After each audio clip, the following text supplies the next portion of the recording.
What is up, you guys? It is your boy, Phoenix Brenton here, and welcome to another video. In today's video, we are going to be talking about my AFC West grades. Why did I say NFC? I already did that video. But before we get into today's video, like and subscribe. We are on the road to getting to 700 subscribers. But anyways, enough said. Let's just get into the video. And starting off the Las Vegas Raiders, I mean, I don't really have much to say here. It's an F, really.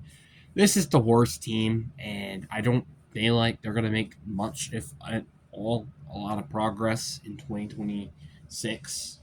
Like, sure, they're gonna have a better quarterback, and yeah, I do think their offense could be serviceable with a good quarterback, but who is he going to throw the ball to? That isn't including the running back or tight end position. Like, that's something like you got to consider with Las Vegas. Is that, and I honestly just want to look at the Raiders depth chart right now because this roster is just terrible. I'm sorry, it's just flat out terrible. Like their wide receiving position is so bad. Like Trey Tucker, I mean, he's not terrible, but he's not WR1. Jack Belt, Dante Thornton, like, ew. Their offensive line, like, I do like Jackson Powers Johnson. I also like Khalil Miller, but outside of that, their offensive line is very replaceable, and their defense it rides and dies with Max Crosby. Jamarity Chin and Eric Stokes are like okay players, but they're not big game-changing players on defense, which is what this defense completely needs. Me personally, this defense needs to really kick into gear here, as in they need to add some talent. And it's like, man, here's the thing.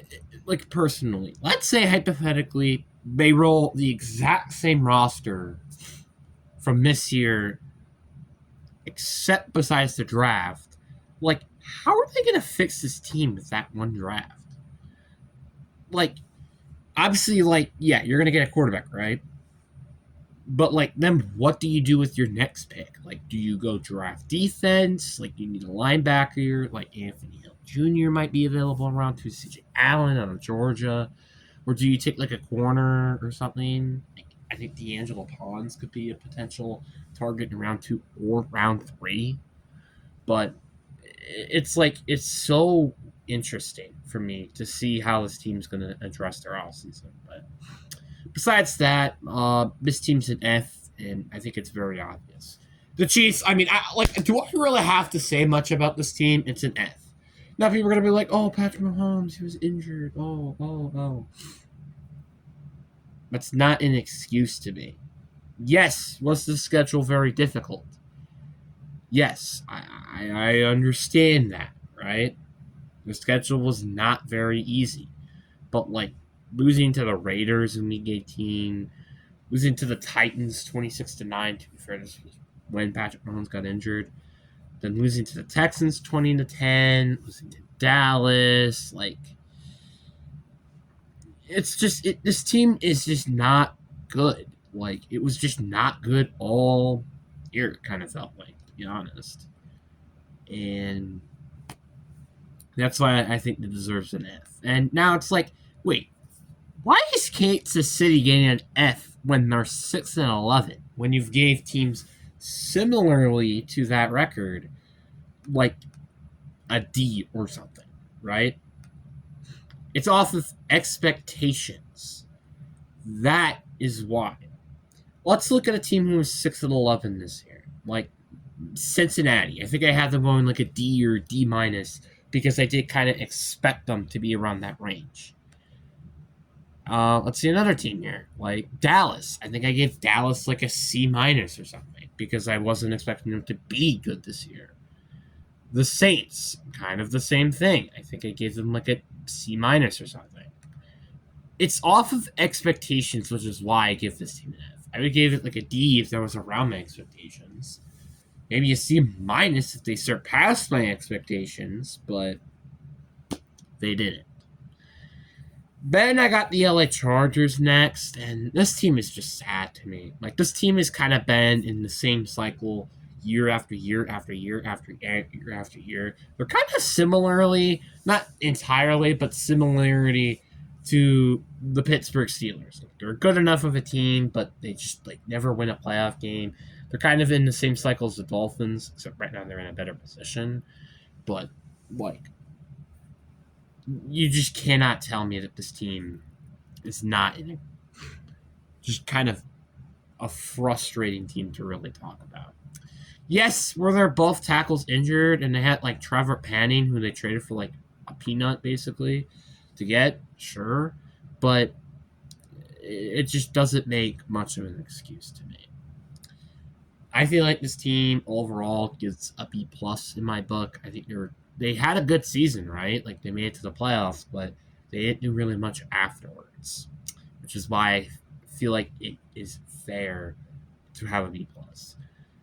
Then, last but not least, we have Denver Broncos, and this is a very hard team to rank necessarily because, first of all, their season could have been completely different if you flipped all the one-score games that they've had this season. Because, like for example, they would have lost to the Tennessee Titans, but then they would have won the last 3 games then. But then they would have lost to the Eagles. You would have lost to the Jets of all teams. You would have lost to the Giants. You would have still beaten Dallas, but then you would have lost to Houston. You would have lost to Las Vegas on the road, by the way. Lost to KC. Lose to Washington. Lose to Las Vegas. Lose to Green Bay. Still lose to Jacksonville. Lose to KC, but then you would have beaten LA at the end of the season. Like, what? Would have been like 4-13 if you flip the one-score games, right? Because in total they would have had 1, 2, 3, 4. Let's see here. Still at 4. 5 games. They would have been 5 and I think 12, right? 5-12 if it weren't for all that. But we're not living in it. We're living in reality where they went 14-3, beat Buffalo, and lost the AFC Championship game despite with a backup quarterback. And you could honestly make a good case if they actually had Bo Nix, they would have won that game, which genuinely I believe that. I think a lot of people believe that. Which that begs the question, what if they won the Super Bowl or not? And I think it's a kind of a hard case to say because, like I said, they weren't there. And I feel like the only way to really say anything about this is looking at basically, like, for example, the Washington Commanders, where they played not even against, I think, Janie Daniels, actually, and they barely beat them. Like, it's just, this team is so weird because, like, there are so many one-score games. Like, I think actually, like, about at least over 3/4 of their entire games were one-score games, which is not great to say. And they had, that was 2 games in overtime, I think.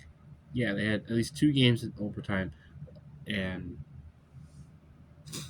again, it's just kind of nuts. It's kind of nuts to me. And also, by the way, wasn't there like a one point where they're down like 33-0 against the Giants or something? Or like they put like 33 points at the fourth quarter. They were down by heading into the fourth quarter against New York, 19-0, which is just diabolical if you ask me. So it's like so hard to talk about it because it's like, yeah, they were 14-3 and they probably could have made it to the Super Bowl if it weren't for Bo Nix getting injured. But this team also could end up being 5-12 if you flipped their basically almost the entire season around. So it's so tough for me to really make a prediction here. Like, obviously, I think it's up between an A- and an A+. There's no doubt about it. No matter what, they're getting an A this season. But now it's just, Do they deserve an A? Do they deserve an A plus? But I think personally, I think they do deserve the A plus. I know I said a lot of things that like could obviously make a good case of why they should be like an A minus team, honestly, which I wouldn't give them an A minus because they made it to the AFC Championship game, but they are just a really, really good team, in my personal opinion. And I feel like, again, they're going to be coming hungry next year. I mean, again, this team, just for crying out loud, did just barely missed out in the postseason. So there's that. But anyways, guys, I really hope you guys enjoy this video, and I hope you guys enjoy. Didn't I just say enjoy in like 10 seconds twice? Whatever. But and also the series is finally over. I'm thankful that I got the series done before the off season, where there's just going to be a bunch of chaos, which I'll actually be making a video on Monday, specifically talking about like what's happening and stuff. Like I might actually potentially upload more God of War videos because I don't really want to upload a crap ton of videos about me when I'm going to be doing probably a lot of that for the next couple of weeks with free agency. And plus the NFL draft, which with the combine meeting officially over, I'm probably going to do some of my scouting things, and then we'll go look and see how it goes from there. And I'll finally do mock drafts heading into April and stuff like that. And then you will have the draft happen where I'll grade my personal opinion on first round grades, and then I will go with the overall draft grades. So, but anyways, guys, I really do hope you guys enjoy this video. Have a good day. Peace.